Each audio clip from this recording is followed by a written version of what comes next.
Hi, I'm Alison from Alison's Astrology, and I'm here to talk to you this week about the period that begins on the 9th of March and goes through to the Saturday, the 15th of March.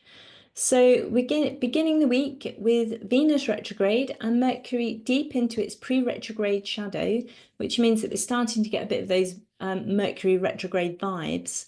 It actually begins on Saturday the 15th, so we'll look at that later. It's a bit disconcerting as I'm traveling home from holiday on the 16th. Ho-hum, never mind. How did that happen? Um, and there's also an eclipse while we're away, so we'll look at that later on too. So the first thing that's happening this week is late on Tuesday evening, we've got retrograde Venus joining with Mercury, still going forward at this point, but not very quickly, around 8 degrees, 9 degrees of Aries, 8:47 to be precise. So what we have with this is very much a sense of Venus retrograde being about what we want. I'm just going to share the screen here to show you where that's happening. Okay, that's gone a little bit too far. Let's just move that backwards. Yeah, so Venus retrograde is very much about thinking about our relationships, thinking about what we want, because Venus is actually about our desires and our values. So when Mercury joins with Venus, that kind of is going to intensify that thinking and communication process. Yeah, so there might be a lot of discussion here then around, you can see them coming together there, that conjunction. There might be a lot of discussion there around relationships. You might be thinking about them. There might be communication actually involved in this, communication about what you want about something that's happening that you've been trying to get off the ground in your life, but especially a lot of thought and discussion around values and also about how best to make finances work, actually, because that's a very Venus thing as well. Venus does rule our resources as well as our finances. What do we have? How can we make our talents work for us? That's another aspect of Venus. And this is a fleeting aspect, but it's worth noting, especially if you have Sun, Moon, or Ascendant around 8 or 9 degrees of those cardinal signs, Aries, Libra, and Capricorn. This is a coming together in whatever area of your life it represents. So check out the houses in the blurb below and just have a look at your chart. You know, you can get that on lots of places now. AstroSeek, astro.com, and just see which house this falls in. So if you do have planets or angles around 8 or 9 degrees of cardinal signs, especially Aries, they are going to get another boost on the eclipse of the 29th of March. That's the end of the month. So we'll be talking about that in a couple of weeks. This is just a heads up. And eclipses aren't necessarily bad things, by the way. They're just about new beginnings and new sort of things coming to a close. So both those themes we see with eclipses. Wednesday morning in the UK on sees the annual Sun-Saturn conjunction. And this time it's at 22 degrees Pisces. So again, if you've got planets or angles around those points in Pisces or the other mutable signs now, Gemini and Virgo, Sagittarius, you might feel challenged by this. Because this is actually putting a focus on our dreams, really. Saturn's about material reality, and transits of Saturn, they can be difficult. They're often about things manifesting in the material world. And in Pisces, Saturn has been struggling a bit to put structures around things, to build firm foundations, because, you know, it's obviously that water sign. And Pisces being about our dreams, Saturn has perhaps been trying to manifest and structure those dreams. And now the sun's joining it. That is adding energy and direction. So this could be the time. And consider though as well that with Saturn, there might be some fear involved. Okay, this is actually happening. Oh my goodness, you know, we've kind of almost got to the point where we didn't think it was. So how do we go forward now? So that's something to pay attention to. And even if that 22 degrees isn't connecting to planets or angles in your chart, Consider it nevertheless as a creative energy, you know, it's a unique moment in the year, Sun, Saturn coming together.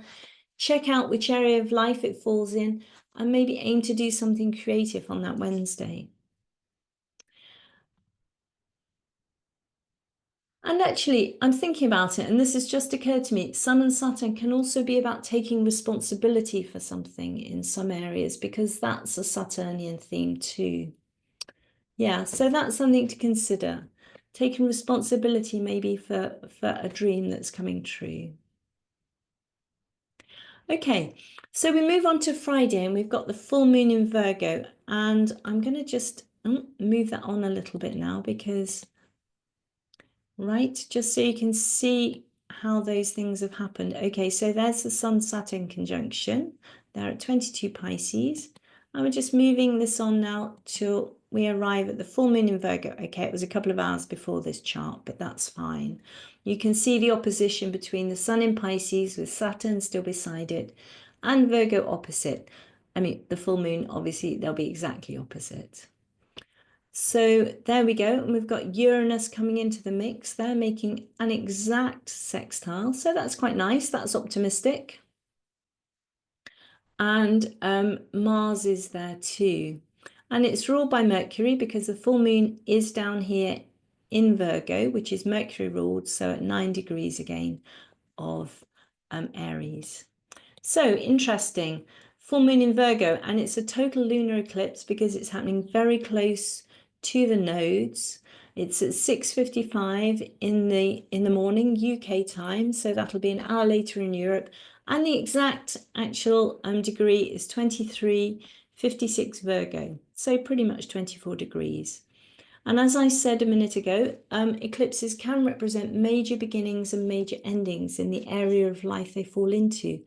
Or with a full moon, you may get a culmination of something, a kind of fulfillment of a promise, if you like, the promise of the seed that began with a new moon. And there's usually the need to let go of something with full moons, and especially, of course, when they come with an eclipse, because something is hidden. And it might be a belief, a cherished relationship, or an actual thing that you need to just accept that although perhaps you've loved it, it's time to let go of it. And this is in order to move on. And especially if those full moons touch planets or angles in your own chart. See this as eclipse as a supercharged full moon. It's going to be very emotional. Virgo is about the body, about health, diet, wellness, and ritual. It's a sensitive and practical sign. It likes to competently manage its world, and it can become anxious when it's not able to do that. And across the way in Pisces, you know, the axis, it's always a balance with signs. We get imagination, dreams, and spirituality, the antithesis, if you like, of practical Virgo. But both signs contain each other. So so this is the element of chaos that Virgo is kind of always worried about. And, you know, Virgo represents the kind of organization that Pisces can't quite get its head around. So they're both adaptable, they're both sensitive, and you might end up feeling a little bit all over the place with this, actually. It's emotional as you try and shift and adapt to what's probably a new situation in the area of life represented by this Virgo full moon. And the challenge here is to recognize what really needs attention, because that Virgo is going to try and manage everything and will become exhausted in the process. So the thing is to focus, decide what needs doing now and what you can just let go of in true Pisces fashion. Okay, Uranus, as I said, is in the mix, suggesting positive, yet maybe surprising developments in areas of money, possessions, the environment, natural resources. Could also be about the positive impact of science on these areas of life, or even on the physical body. So I've spoken about science and the body before in terms of medical matters, perhaps. And Saturn, still close to the Sun, representing the manifestation of something, maybe, but also perhaps just the underlying fear that whatever's coming together might not work out. But we've moved on from the moon, remember, it's gone past it. This full moon is beyond Saturn. So keep the faith, because We've moved on, and the fear should hopefully be behind us. But be prepared still to adapt, to make whatever is happening actually happen. There's a little bit of protection and stability offered from that Mars in family-oriented Cancer as well. So proceed steadily, but with caution. I mentioned that Mercury is ruling the eclipse, and he's about to turn retrograde, making everything more predictable than ever. So don't hesitate to rest and reflect. Take time out. That's what retrogrades are for. Hold off signing any contracts. Hold off broadcasting any news about these projects that are just coming to fruition. And maybe hold off just kind of telling anybody about anything for a little while until you're absolutely certain, when Mercury turns direct, and Venus as well, in the middle of April. And then, as I mentioned, Friday morning, Mercury turns retrograde. Sorry, that's Saturday morning. Turns retrograde at 9 degrees of Aries, and it's time to take a break from ploughing forward. Time to take a break from all the appointments, the documents, everything that you were kind of dealing with. Read the small print in your contracts, and maybe just rest. Stop trying to organize. Stop trying to process, and just let stuff happen now. Retrogrades are especially frustrating for the Mercury ruled signs of Gemini and Virgo, as they can't be as busy and active as they want to. But maybe actually that is why Mercury goes retrograde so often, because these are the signs that really need to take time out. And it's not something they're very good at, switching off. So Mercury retrograde, if like me, you're traveling, double check everything, leave plenty of time for any getting to the airport or anything like that. And if you're writing emails and things with Mercury retrograde, especially in Aries, there is a chance of misunderstanding, so watch what you're saying.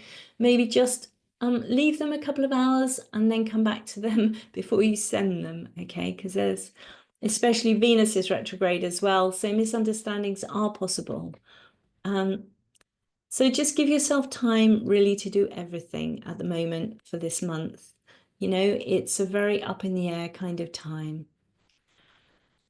And that's all for this week. So join me next week when we're going to talk about one of the most important events of the astrological year, and that's the spring equinox. Okay, I'm going to stop the share there and say thanks very much for joining me. If you have enjoyed it, please press like and subscribe, and you can always treat me to a coffee. Thanks. Okay, see you next week.